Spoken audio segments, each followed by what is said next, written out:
Tadi masa beli lauk basah, sebenarnya tak plan pun nak beli kambing. Tapi sebab tengok harga dia ada diskaun, kita belilah buat sup.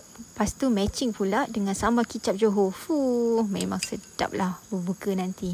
Kambing ni kita akan rebus dulu dalam pressure cooker Noxa. Sekali dengan halia, lengkuas dan juga letak sikit air. And then letak juga sup, bunjut, asam keping dan juga bay leaf. Dan rebus high pressure dalam 30 ke 40 minit. Sementara tu kita boleh tumis siap-siap bawang merah, bawang putih, rempah sup serbuk black pepper dan juga 4 sekawan. Dan buat juga sambal kicap guna bawang putih, cili api, kicap, perahan limau. Kalau perlu tambahkan pemanis 0 kalori dan juga kita akan blend halus semua dan tada, dah siap dah sambal kicap kita. Daging dah cukup empuk, kita akan masukkan pula bahan tumisan darat tadi. Lepas tu perasakan dengan garam and then kacau-kacau.